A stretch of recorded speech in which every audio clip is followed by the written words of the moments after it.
Hi, everybody. Welcome to Next Media.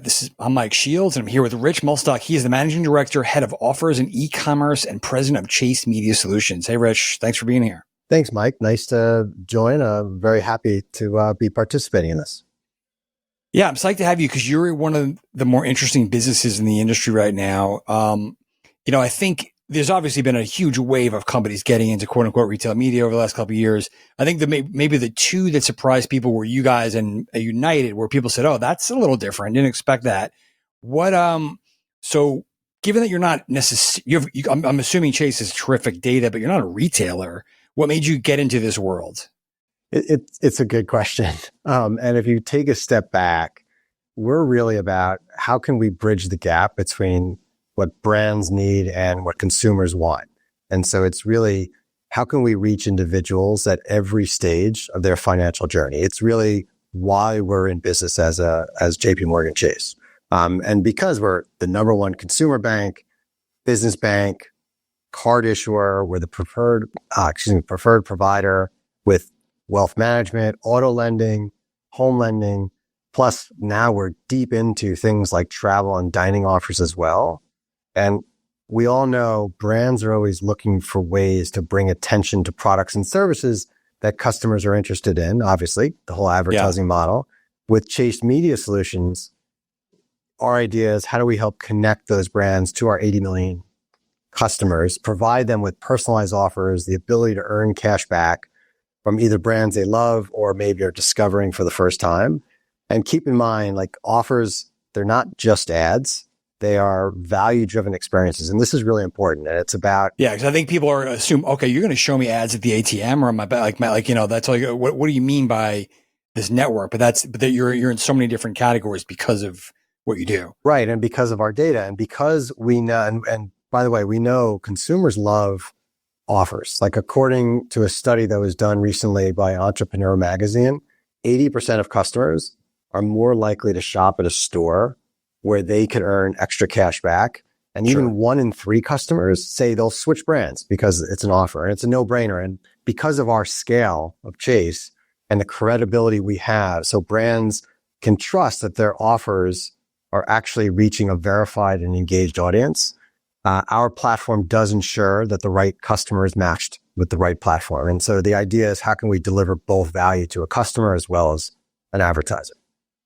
All right, I want to ask you a bunch of different things about maybe some specific ideas or examples, but the question I ask everybody who does this, like, when you decide to do this, how do you go about building the business? Do you get your own ad tech? Do you partner? Do you do something in between? It's not an easy thing to just turn this on, right? Yeah, no, it's not. And if we take a step back again, we launched Chase Offers, the consumer-facing part of our offering, back in 2018. And the focus was always on connect customers to the brands they love, reward them with cash back, and drive sales for merchants.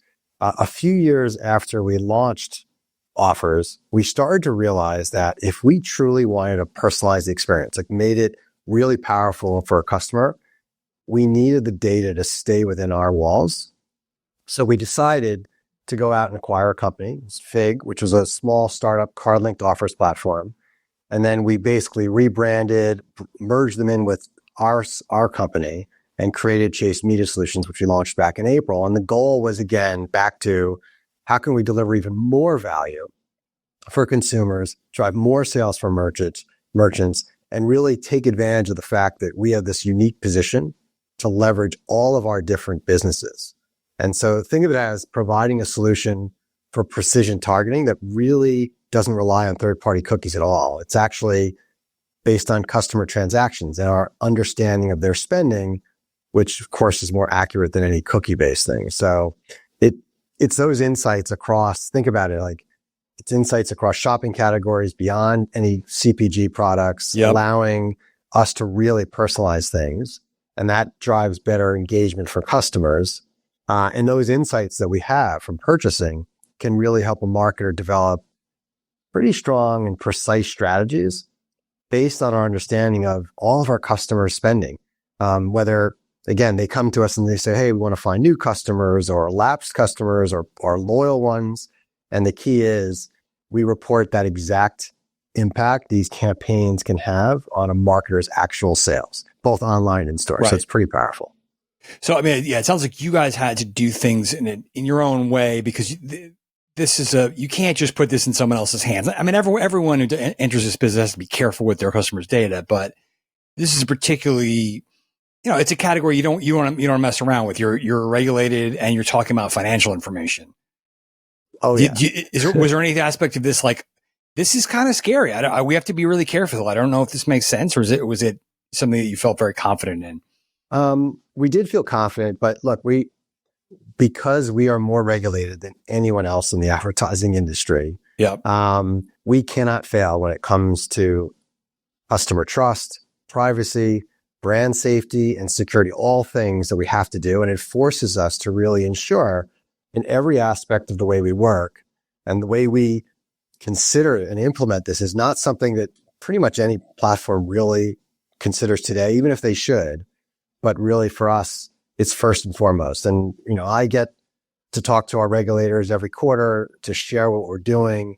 And again, because it's the advantage of Chase is we're built on foundational trust and credibility.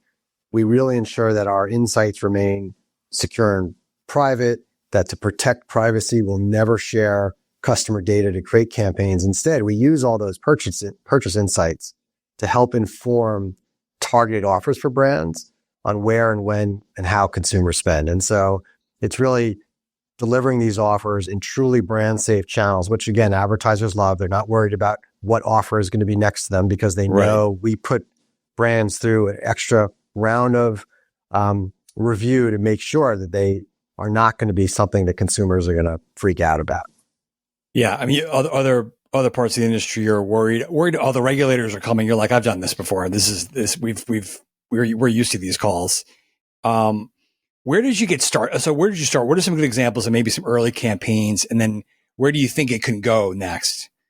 So again, at Chase, this is like a broader thing and why I came to Chase almost 7 years ago. And I love this company. Our strategy is always simple. It's like, how do we deliver products and solutions that our customers truly love? It's like our anthem across the firm.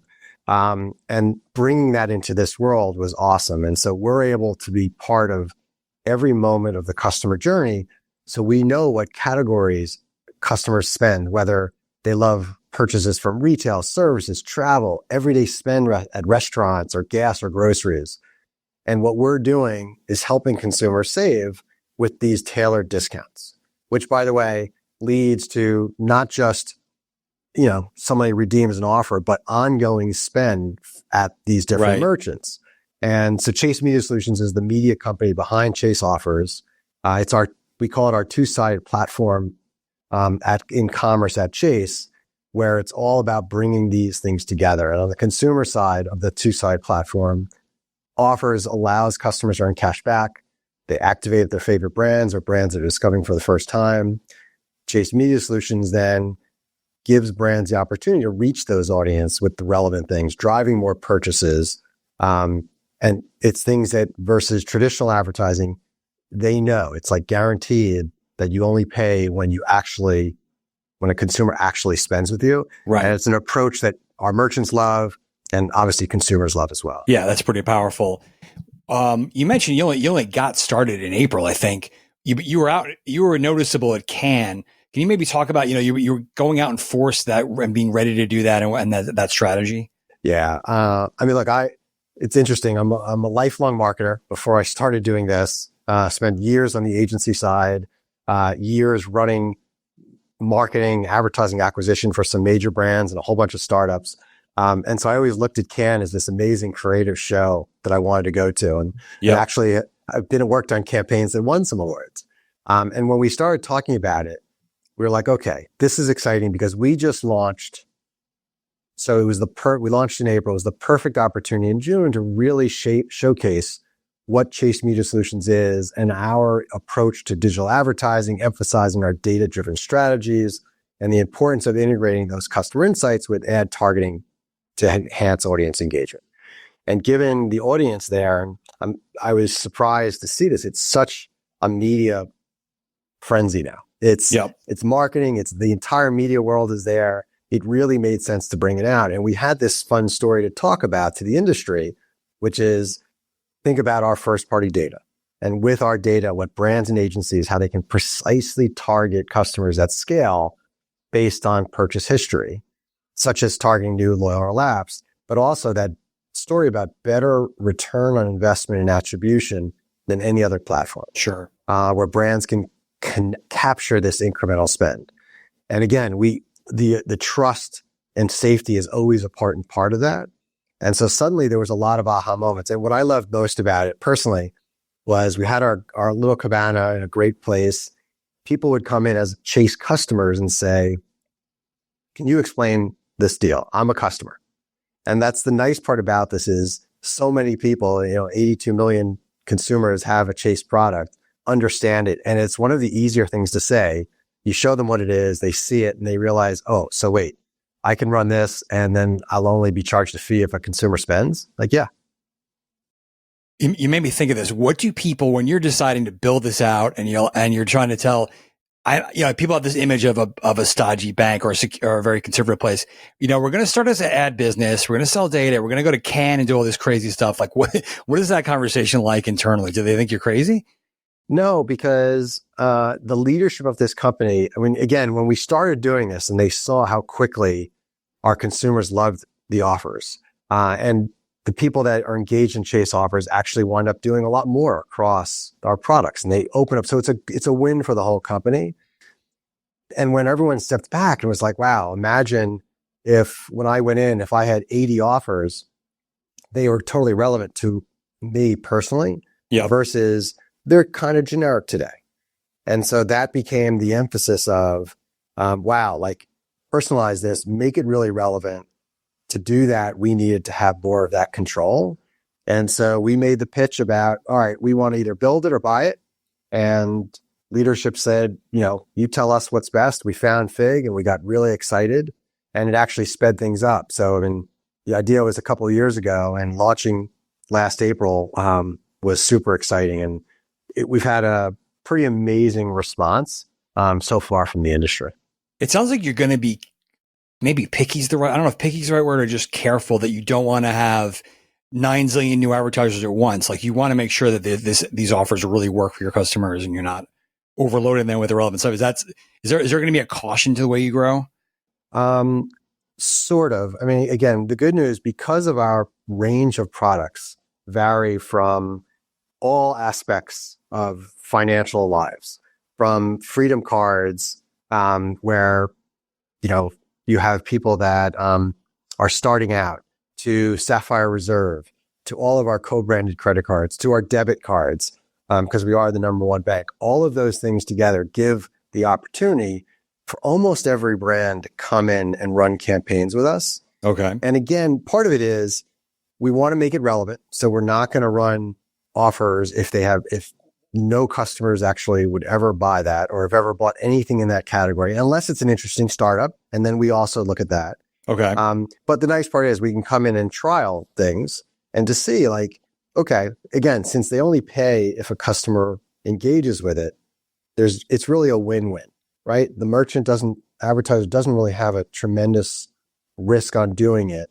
And for us, if customers aren't interested in it, we know, okay, so that's probably a brand that's not worth pursuing. It's very early, and I'm sure you got a lot of, you can get those first meetings and get close to a few customers. Have you figured out where you're going to fit in terms of, I'm going to be talking to the retail media teams, I'm going to be talking to the, I don't know, performance marketing groups. Are you guys something new? What bucket are you going to be in if you are going to be in one? It's a really good question. And it's one of those things where we're seeing budgets come from a variety of areas across digital performance marketing, but it's pretty much almost every agency network we talk to, it's a different budget that they're thinking about it. Brands think about it differently. I think the closest thing is in the digital marketing, performance marketing, where brands normally are accustomed to paying for clicks or impressions, but they can't track sales or in-store visits. With budgets becoming more tighter and a little bit harder, given especially there's so many new ad networks that are launching. We look at it as we're the answer. If you need to prove out impact on every dollar spent, our transparent attribution model, again, ensures that you're only paying when a sale is made. So we regardless can actually, of category, you can cut across all these different categories. Exactly. And that's pretty powerful too, because of that scale, it doesn't, no matter what brand you are or where you're going, we can look at for ways to do that. That's going to reach the right thing. Because again, our scale is massive. We'll only make you pay for performance, and we have a measurable return on ad spend. So it's almost like we become the most efficient channel a brand can run on. Okay. Everybody who's had retail media for a while, they start talking about, okay, what's next? Do we go off platform? I can only sell so many ads on my site and app. Do we bring our data to CTV? Do we bring it to the open web? Do we do something else? You're early again, but you also have this huge potential. So I guess that's a long way of asking, like, do you want to start bringing this elsewhere? Or are you going to be careful because of the nature of your data? What do you think that looks like? So we're definitely, our plan today, because we have one of the most visited financial services apps and websites that there is, we are going to continue with that. We are rolling out now because of the size of our branch network, with 4,700 branches across the country, 15,000 ATMs. We have relationships with many of the major sports venues. We are going to start expanding what we're doing beyond just our mobile app and our website. Interesting. And so an example is you're at an ATM and you are waiting for your cash to come out. And because there's a coffee shop around the block, we can then give you a relevant offer that makes you that drives you into that store, which advertisers would love. And so we're running right now, in Times Square, as an example. We have a branch with a giant billboard right on the corner of 42nd Street and Broadway. That's super exciting. And we're actually seeing tremendous engagement with a basic QR code. And so we're going to continue. So you're actually bringing a giant billboard into your data-driven retail media network, which is pretty different. Exactly. And we'll also start to expand the type of positions. So today we have a simple offer tile. We will start to expand that into more premium positions to allow brands to add additional messaging into it. We want to keep it simple, but we also understand that it needs to play into broader campaigns that a brand may be running. You mentioned there are so many, new retail media networks or commerce media companies popping up left and right. It is probably confusing for brands. What do you think is going to happen if you take your Chase hat off for a second, if you can? Like, do you think this is sustainable? Do you think you're going to see a big roll up or coming together? Where do you think this goes? This crazy booming sector? It's a good question. For me, I think about it. I think there's going to be some consolidation. I think, if I'm a brand, if there's 40 retail media networks, how can I pick? Yeah. And I think because they're limited to data that's only in their own network, meaning their insights literally stop at their cash register. Right. How can someone, again, like us, who capture spending across all competitors, all categories, we give brands that full customer journey. And that broad perspective really helps us identify not just how customers shop within one retailer, but how they spend across everyone. So I think we present a place for brands to understand that broader context of a customer life versus my product is sold at retailer X. So great. Now that may work for some brands, but when you want to start expanding that, and again, I don't think anyone's going to have budgets to run everywhere. Right. But we sort of cross over all of those things. And because we're not relying on just the product being sold there, because you can buy online, offline, anytime the offer is running. So it could be 30, 90-day campaign. It makes it super easy for the consumer. And again, it's mostly relevant because what we're serving is things that customers care about versus just saying, here's a sponsored ad for this product. Last for me is, I imagine you have a lot of interesting intel on consumer behavior. Is that something that you kind of factor in, or you either bring to customers or help them steer with their strategies? Like, you probably see the impact of inflation on certain categories, or, the housing market or stuff like that. Is that part of your offering? Is that something you want to lean into more? Or is that something you have to be careful with? We're super careful with it. And what we do, so when we share a lot of spend insights with an advertiser when they're looking to run a campaign, we also do real-time reporting so they can always see how things are performing. And when we create a forecast, we're going to create it based on those insights. And so if a brand comes to us that's having major issues, part of it is how we structure the offer, because that's important. And we work with every brand individually. So it's not just a one size fits all. It's not like always $5 off if you spend 20 or more dollars. Right. It's all depending on what the brand's objectives are, the challenges they're facing. Again, we'll tailor it based on the category, so some categories, if it's a travel offer or retail, it may be a larger cash back drives more sales versus a QSR or fuel where people love saving 30 cents. Because it feels good. It's a little bit of a game. So I do think that's an advantage that we also have because we can look at that again, not just the entire category of spend, but the consumer's impact on that as well and how they fit into it. That's interesting. Well, cool stuff. Rich, great conversation. Thanks for taking time out, and hopefully we'll chat again down the road. Awesome. Thank you, Mike. I appreciate it. Have a good one. You too.